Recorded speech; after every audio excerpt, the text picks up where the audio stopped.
ஆண்டவராகிய இயேசு கிறிஸ்துவின் வெளியேறப்பட்ட நாமத்தினாலே ஆண்டவர் எங்களுக்கு கொடுத்ததான ஏஜே பவர் மினிஸ்ட்ரியின் சார்பிலே அன்பின் நல்வாழ்த்துக்களை தெரிவித்துக் கொள்கிறேன்.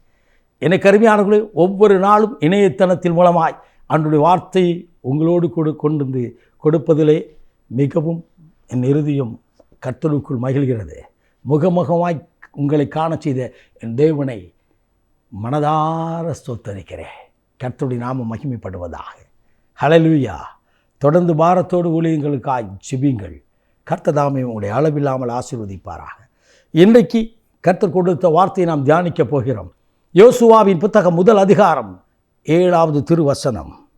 என் தாசனாகிய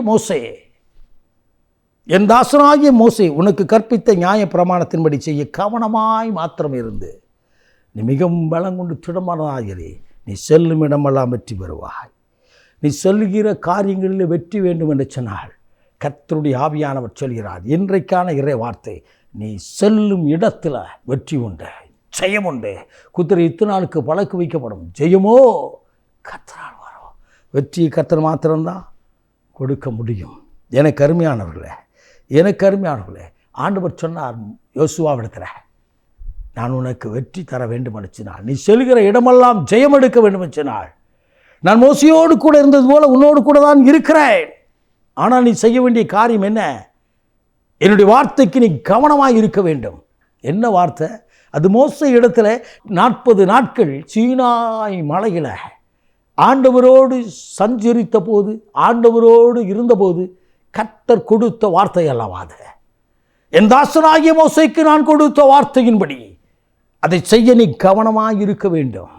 நன்றாய் கவனிங்கள். கர்த்தர் ஒரு தீர்க்கதரிசியை கொண்டு உங்களோடு பேசியிருப்பார். கர்த்தர் நீங்கள் வேதத்தை வாசிக்கும் பொழுது வேதத்தின் வழியாய் உங்களோடு பேசியிருப்பார். கனவின் வழியாய் சொப்பனத்தின் மூலமாய் கர்த்தர் பேசியிருப்பார். சில ஆலோசனைகளை கர்த்தர் கொடுத்திருப்பார். ஆனால் கர்த்தர் கொடுத்த ஆலோசனை அப்படியே அக்செப்ட் பண்ணி ஆண்டவர் சமூகத்தில் விசுவாசித்து ஜெபித்து அதில் கடந்து வாருங்கள். கர்த்தர் எழுதி கொடுத்த வார்த்தையை அப்படியே வாசியுங்கள். அதன் மீது கவனமாக இருந்து கடந்து வாருங்கள். கர்த்தர் உங்கள் வாழ்க்கையில் ஜெயம் கொடுப்பார், நிச்சயமாக ஜெயம் கொடுப்பார். நன்றாக கவனிங்க. என்னுடைய வார்த்தையை நான் தரேன்னு சொல்லலை ஆண்டவர். நான் மோசிட்ட கொடுத்த வார்த்தை, அந்த வார்த்தையை உன்கிட்ட தந்திருக்கிறார். அந்த நியாயப்பிரமாணத்தின் புஸ்தகத்தில் என்ன எழுதியிருக்கோ அதை குறித்து கவனமாகிறேன். இந்த மோசே எப்படி என்று சொன்னால், என்னிடத்திலே ஆலோசனை கேட்டே கடந்து போனவன் பார்வோனை சந்திக்க. அவனாக கடந்து போகவில்லை, நான் சொல்லும் போது தான் அவன் கடந்து போவான். 9 முறை போயிட்டு ஆண்டவரை 10வது முறை என்னை அனுப்புகிறேன்னு அவன் கேட்கவே இல்லை. நான் சொல்வதற்கு அவன் கீழ்ப்படிந்தான். எத்தனை மந்திரவாதிகள் அவனுக்கு விரோதமாய் தன்னுடைய கோலை பாம்பாக்கினாலும், ஆனால் மோசேயின் கரத்தில் இருந்த கோல் என்னுடைய கோல் அல்லவா, என்னுடைய வல்லமை அதில் தரித்திருக்கிறது அல்லவா. ஆகவே மற்ற கோள்களை அது விழுங்கினது. ஆம், எனக்கு அருமையானது. கர்த்தருடைய வார்த்தை இப்படிப்பட்டதாய் சொல்கிறது. வானத்திற்கும் பூமிக்கும் அதிகாரமுடையது அவர் வார்த்தை, ஊனையும் ஆவியும் பிரிக்க வல்லது அவர் வார்த்தை. அவருடைய வார்த்தையை மாத்திரம் நீ கடைபிடிப்பாய் என்று சொன்னால் வானம் ஒளியும் ஒளிந்து போகும், ஆனால் அவருடைய வார்த்தை ஒழியாது. இதைத்தான், இந்த ஆலோசனைத்தான் யோசுவாவுக்கு கொடுத்தார் ஆண்டவர். எரிக்கோ இவர்கள் துதித்தனால கீழே விழலை. நம்ம வாசிக்கிறோம், சுற்றி துதித்தார்கள் 6 நாட்கள், 7ஆம் நாள் இடிந்து விழுந்தது. அதுக்கு முன்னாடி ஒரு காரியம் இருக்குது. காரணம் என்ன? கர்த்தருடைய வார்த்தையை யோசுவா ஏற்றுக்கொண்டு கீழ்ப்படிந்து கடந்து போனார். அந்த வார்த்தையை ஏற்றுக்கொண்டு கீழ்ப்படிந்து போகும்போது தான் மற்ற காரியங்கள் எல்லாம் நடக்கும். நம்ம வாழ்க்கையில் முதலாவது நடக்க வேண்டிய ஒரே ஒரு காரியம் என்ன? என்னுடைய வாழ்க்கையில் நடக்க வேண்டிய ஒரே ஒரு காரியம் என்னென்று சொன்னால், கர்த்தருடைய வார்த்தைக்கு அப்படியே கீழ்ப்படிய வேண்டும்.